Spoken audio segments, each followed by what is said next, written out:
இப்போ நீங்க வழக்கமா ஒரு வரைபடத்தை பார்க்கறீங்கன்னு வச்சுக்கோம். அதுல எல்லாமே ரொம்ப தெளிவாவும், துல்லியமாவும் இருக்கணும்னு நம்ம எதிர்பார்ப்போம் இல்லையா? ஆமா, கண்டிப்பா. ஒரு நாட்டோட எல்லை இங்க முடியுது, அடுத்த நாட்டோட எல்லை அங்க தொடங்குதுன்னு ரொம்ப தெளிவா கோடுகள் போட்டிருப்பாங்க. சரியா சொன்னீங்க. ஏன்னா எல்லாவற்றுக்கும் ஒரு எல்லை உண்டு. அத நம்மால அளந்திட முடியும் அப்படின்னு நம்ம நம்புறோம். உண்மையில சொல்லணும்னா, அப்படி அளக்கக்கூடிய விஷயங்கள் தான் நம்ம மனித மூளைக்கு ஒரு பாதுகாப்பான உணர்வை தருது. உண்மைதான். நம்ம மூளைக்கு புரியாததை ஏத்துக்க கொஞ்சம் தயக்கம் இருக்கும். ஆனா இந்த எல்லைகள், அளவீடுகள் இது எல்லாத்தையும் தாண்டி பிரபஞ்சத்தோட ஆழமான தத்துவங்களுக்குள்ள நாம நுழையும்போது அந்த வரைபடங்கள் எல்லாம் சுக்குநூறா உடைஞ்சு போயிடுது. நாம அளக்கவே முடியாத, கற்பனைக்கே எட்டாத ஒரு மாபெரும் பரப்ப நாம பார்க்க வேண்டியிருக்கு. அதாவது அந்த எல்லையற்ற தன்மையை தான் நம்ம இன்ஃபினிட்டி அப்படின்னு சொல்றோம். ஆமா, இந்த மாபெரும் எல்லையற்ற தன்மைய நவீன அறிவியல் இப்போ பல விதங்கள்ல ஆராய்ஞ்சுக்கிட்டு வருது. ஆனா பல நூற்றாண்டுகளுக்கு முன்பே அருட்பெருஞ்சோதி அகவல்ல உள்ள சில வரிகள் இந்த எல்லையற்ற பிரபஞ்ச அமைப்பையும் அதுக்குள்ள இயங்குற நுட்பமான சமநிலையையும் ரொம்ப துல்லியமா படம் பிடிச்சு காட்டியிருக்கு. நிச்சயமா. இது ரொம்ப ஆச்சரியமான ஒரு விஷயம். அதுக்காகத்தான் இன்னைக்கு நாம ஒரு ஆழமான தேடல்ல இறங்க போறோம். இன்னைக்கு நாம எடுத்துக்கிட்ட மூலக்குறிப்புகள் அகவலோட 304 முதல் 307 வரையிலான அந்த ரகசிய தத்துவ படிக்கட்டுகள் பத்தி தான். சூப்பர். வெறும் சில வரிகள்ல அடங்கியிருக்க இந்த பிரபஞ்சத்தோட பிரம்மாண்டம், பன்முகத்தன்மை, முரண்பாடுகளோட சமநிலை, இதையெல்லாம் நாம இன்னைக்கு ஆழமா விவாதிக்க போறோம். இத கேட்கறவங்களுக்கு ஒரு விஷயம் தோணலாம். இது என்ன சாதாரண கவிதை தானே அப்படின்னு. ஆனா அப்படி இல்ல. கண்டிப்பா இல்ல. இந்த வரிகளை வெறும் கவிதை என்றோ பக்தி இலக்கியம் என்றோ நாம சுருக்கிடவே முடியாது. இது ஒரு வகையில பாத்தீங்கன்னா பிரபஞ்சத்தோட ஒரு மாபெரும் ப்ளூ பிரிண்ட் அப்படின்னு தான் சொல்லணும். ஓ, ப்ளூ பிரிண்ட் அளவுக்கு இதுல விஷயங்கள் இருக்கா? ஆமா. ஏன்னா நாம பார்க்க போற இந்த குறிப்புகள் வெறுமனே எண்களை பத்தியோ அளவு பத்தியோ பேசுறதில்ல. மாறாக எல்லையற்ற ஒன்றோட தன்மையையும் அத பின்னணியிலிருந்து எந்தவித சோர்வுமே இல்லாமல் இயக்கும் ஒரு மாபெரும் ஆற்றலையும் பத்தி பேசுது. அதாவது அந்த ஆற்றல் எப்படி ஒண்ணுக்கொண்ணு முரண்பட்ட இயற்கை விதிகளை வச்சு ஒரு பெர்ஃபெக்ட் சமநிலையை உருவாக்குது அப்படிங்கறத அறிவியல் பூர்வமாவே அணுகுது இல்லையா? மிகச் சரியா சொன்னீங்க. அதுதான் இந்த மூல குறிப்புகளோட உண்மையான நோக்கம். சரி, இப்போ நாம இதை கொஞ்சம் விரிவா உடைச்சு பார்ப்போம். முதல்ல இந்த அளவற்ற ஆற்றல்களையும் அண்டங்களையும் பத்தி குறிப்பிடுற அந்த வரிகளை பார்க்கலாம். கண்டிப்பா. அந்த வரிகளை சொல்லுங்க. அளவிலே லண்டங்களை அருட்பெருஞ்சோதி, அளவர வகுத்த அருட்பெருஞ்சோதி, கூடவே அளவில் பல் சத்தரை அருட்பெருஞ்சோதி அப்படின்னு வருது. இத படிக்கும்போதே ஒரு மாபெரும் பிரம்மாண்டம் நம்ம கண்முன் விரியுது. ஆமா, அந்த வார்த்தைகளே ரொம்ப கம்பீரமா இருக்கு. உண்மை இதுல என்ன ரொம்ப ஈர்த்துச்சுன்னா, சத்தரை மற்றும் அண்டங்களை அப்படிங்கிற அந்த 2 வார்த்தைகள் தான். அண்டங்கள் அப்படின்னா பிரபஞ்சங்கள்னு ஈஸியா புரிஞ்சுக்க முடியுது. ஆனா சத்தரை அப்படின்னா எது குறிக்குது? இங்கதான் நம்ம கொஞ்சம் ஆழமா சிந்திக்கணும். சத்தரை அப்படின்னா ஆற்றல்களை, அதாவது சக்திகளை குறிக்குது. இப்ப நவீன இயற்பியல்ல பாத்தீங்கன்னா இந்த பிரபஞ்சத்தை இயக்குறதுக்கு 4 அடிப்படை விசைகள் இருக்குன்னு சொல்லுவாங்க. ஓ, அந்த ஈர்ப்பு விசை, மின்காந்த விசை, அந்த மாதிரி விஷயங்களா? ஆமா, அதேதான். ஈர்ப்பு விசை, மின்காந்த விசை, வலிமையான மற்றும் மெலிதான அணுக்கரு விசை அப்படின்னு 4 இருக்கு. ஆனா இந்த குறிப்பு என்ன சொல்லுதுன்னா, இந்த ஆற்றல்களுக்கு எல்லையே கிடையாது. அவை அளவில் பல் சத்தரை. அதாவது அளவிட முடியாத பலவிதமான ஆற்றல்கள் அப்படின்னு சொல்றாங்க. எக்ஸாக்ட்லி.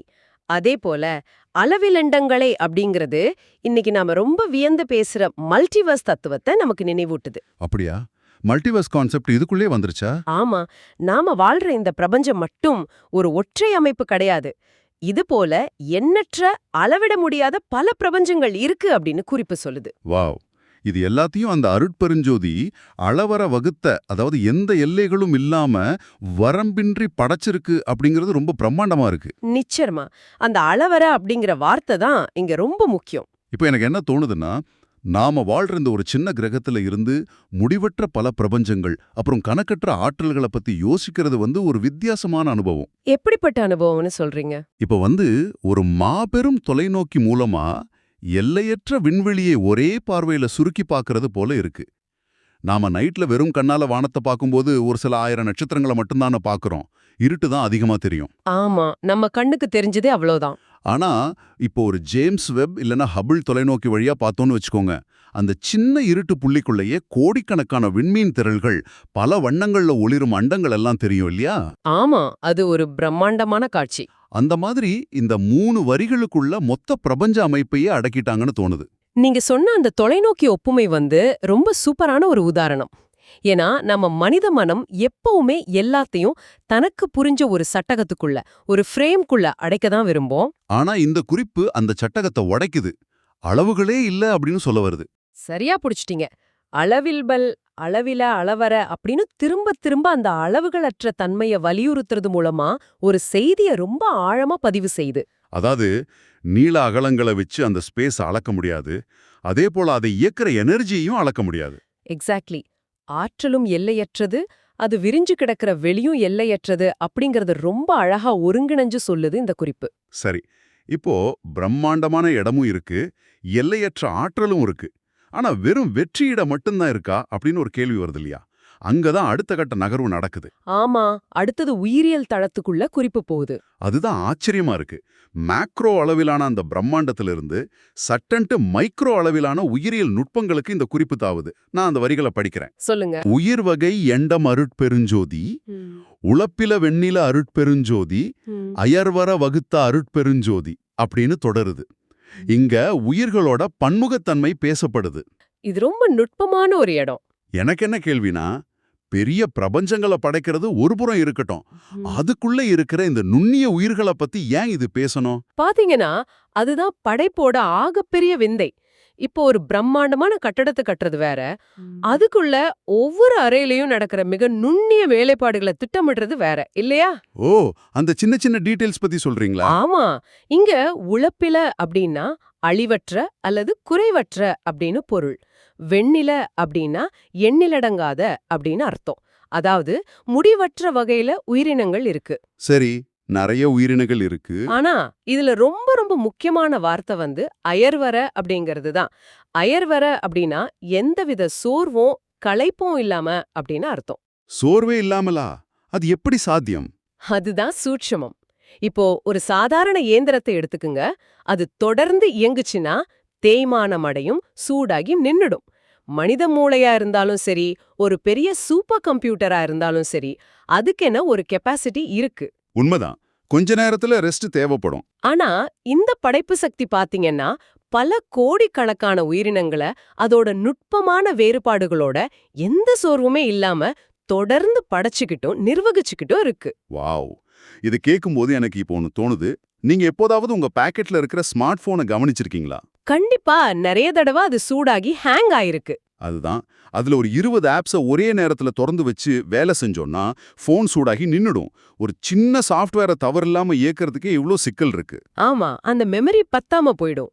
அப்படி இருக்கும்போது எண்ணற்ற பிரபஞ்சங்களை படைச்ச அதே ஆற்றல் சோர்வே இல்லாம கோடிக்கணக்கான உயிரினங்களை வகைப்படுத்துது அப்படின்னா, அது ஒரு முடிவற்ற பிரம்மாண்டமான உயிரியல் டேட்டாபேஸை எந்த பிழையும் இல்லாம நிர்வகிக்கிறதுக்கு சமம் இல்லையா? ரொம்ப அருமையான ஒரு ஒப்பீடு இது. ஒரு சின்ன செல் அமீபாவில இருந்து மிகப்பெரிய நீல திமிங்கலம் வரைக்கும் ஒவ்வொரு உயிருக்கும் ஒரு மரபணு அமைப்பு, ஒரு உணவுச் சங்கிலி, ஒரு வாழ்க்கை சுழற்சி இருக்கு. இது எல்லாத்தையும் எந்த குழப்பமும் இல்லாம ஒரு ஆப்ரேட்டிங் சிஸ்டம் போல சோர்வின்றி இயக்குது அப்படிங்கறத நினைச்சா மூளை சுழலுது. நீங்க சொல்ற அந்த ஆபரேட்டிங் சிஸ்டம் உதாரணம் மிகச் சரியானது. ஏன்னா அந்த டேட்டாபேஸ் வெறும் தகவல்களை மட்டும் சேமிச்சு வைக்கல, அது ரொம்ப டைனமிக்கான ஒரு அமைப்பு. அதாவது தொடர்ந்து மாறிக்கிட்டே இருக்கிற ஒரு அமைப்புன்னு சொல்றீங்களா? எக்ஸாக்ட்லி. ஒவ்வொரு நொடியும் கோடிக்கணக்கான செல்கள் பெரியது, புதிய உயிர்கள் பிறக்குது, பரிணாம வளர்ச்சி நடக்குது. இது எல்லாத்தையும் ஒரு மாபெரும் ஒருங்கிணைப்போடு செய்யறது தான் அந்த அயர்வர வகுத்த தன்மை. ஓஹோ, அந்த அயர்வர அப்படிங்கிற வார்த்தைக்கு இவ்ளோ ஆழம் இருக்கா? ஆமா, மனிதர்களாகிய நமக்கு ஒரு வேலையை தொடர்ந்து செஞ்சா என்ட்ரோபி அப்படின்னு சொல்லப்படுற ஆற்றல் இழப்பு ஏற்படும். ஆனா அந்த எல்லையற்ற பேரழிவுக்கு ஆற்றல் இழப்போ சோர்வோ கிடையவே கிடையாது. ரொம்ப தெளிவா விளக்குனீங்க. சோர்வு அப்படிங்கிறது எல்லைக்குட்பட்ட பொருள்களோட பண்பு. எல்லையற்ற ஒண்ணுக்கு சோர்வு வர வாய்ப்பே இல்ல அப்படிங்கறத இந்த வரி தத்துவார்த்தமா நிறுவுது. மிகச்சரியா புரிஞ்சுக்கிட்டீங்க. இது உண்மையிலே மலைக்க வைக்குது. நாம பிரம்மாண்டமான அண்டங்களை பார்த்தோம், அதுக்குள்ள இருக்கிற நுண்ணிய உயிர்களோட டேட்டாபேஸை பார்த்தோம். ஒரு பக்கம் எல்லையற்ற இடம், மறுபக்கம் சோர்வற்ற உயிரியல் இயக்கம். ஆமா, ரெண்டும் சேர்ந்த ஒரு முழுமையான சித்திரம். ஆனா இது எல்லாமே இயங்குறதுக்கு ஒரு தளம், ஒரு சூழல் வேணும் இல்லையா? இங்கதான் விஷயம் இன்னும் சுவாரஸ்யமாவோ கொஞ்சம் குழப்பமாவும் மாறுது. குழப்பமா? எந்த இடத்துல குழப்பம் வருது? சொல்றேன். உயிர்களோட வகைகள்லிருந்து அவை வாழ்ற நிலப்பரப்பைச் சூழ்ந்துள்ள பிரம்மாண்டமான இயற்கை கூறுகளோட முரண்பாட்டுக்கு இந்த குறிப்புகள் எந்த தடையும் இல்லாம மாறுது. அடுத்த வரிகளை கொஞ்சம் கேளுங்க. சரி, கேக்குறேன். களவில கடல் வகை அருட்பெருஞ்சோதி, கங்கில் கரையில அருட்பெருஞ்சோதி, அளவில வகுத்த அருட்பெருஞ்சோதி, கடலவை அனைத்தும் அருட்பெருஞ்சோதி, கரையின்றி நிலையுற அருட்பெருஞ்சோதி, அடலனலமைத்த அருட்பெருஞ்சோதி. இதுல உங்களுக்கு எந்த இடம் குழப்பத்தை ஏற்படுத்துது? ஆரம்ப வரிகள் எனக்கு புரியுது. கங்கில் கரையில அப்படின்னா எல்லையற்ற கரையற்ற கல்விரல், அளவே இல்லாத நீர்ப்பரப்பு. சரி, இது வரைக்கும் பரவாயில்ல. ஓகே, அப்புறம்?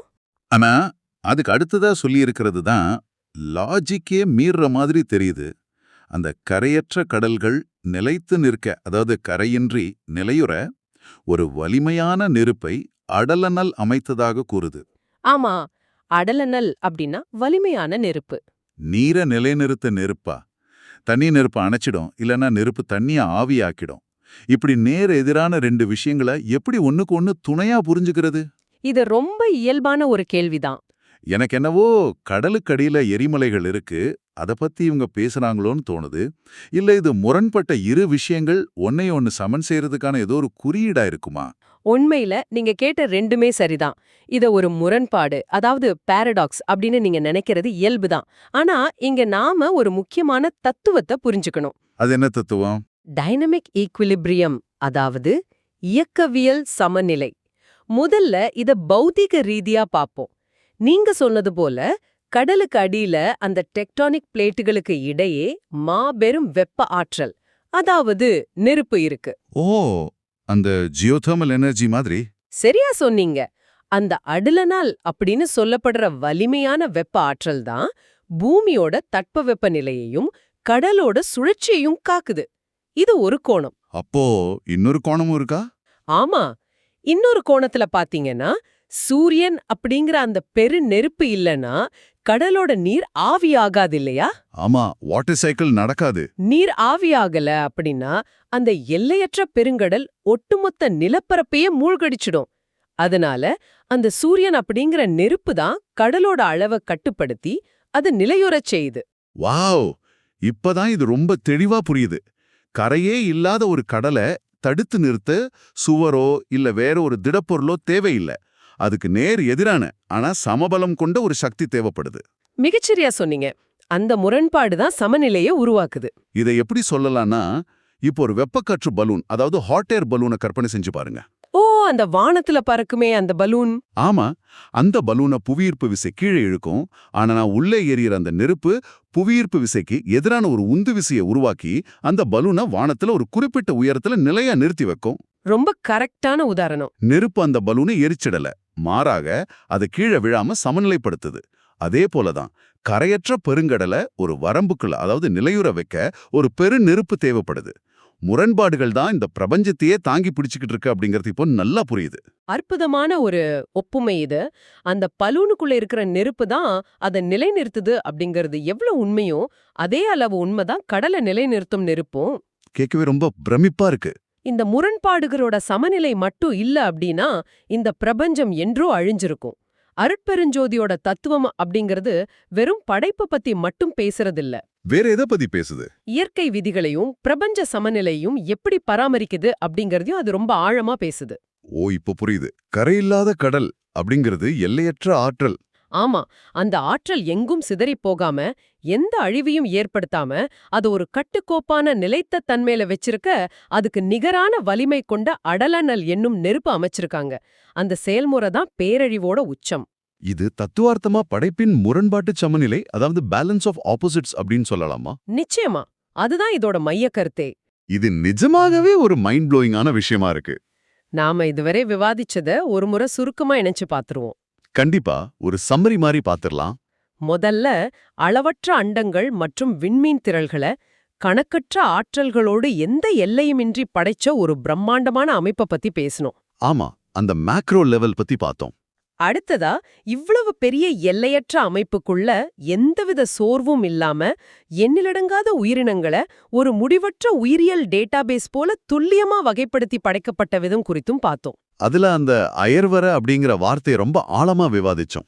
இறுதியா உயிர்கள் வாழ்ற அந்த பருப்புல கரையற்ற கடல்கள, அதாவது அளவிட முடியாத நீர்ப்பரப்ப நிலைநிறுத்த, அதுக்கு நேரெதிரான வலிமையான நெருப்ப கொண்டு ஒரு சமநிலைய உருவாக்குன இயற்கையோட முரண்பாட்டு சமநிலைய பத்தி விவாதிச்சோம். சரியா தொகுத்துட்டீங்க. இந்த சில வரிகள் எவ்ளோ பெரிய பிரபஞ்ச அறிவியலையோ படைப்போட நுணுக்கத்தையும் நமக்கு ரொம்ப ஈஸியா உணர்த்துது பாருங்க. ஆமா, இது ஒரு முழுமையான சுழற்சி. பெரியதிலிருந்து சிறியது வரை, வெளியிலிருந்து உள்ளே வரை அனைத்தையும் உள்ளடக்கிய ஒரு முழுமையான பார்வை இது.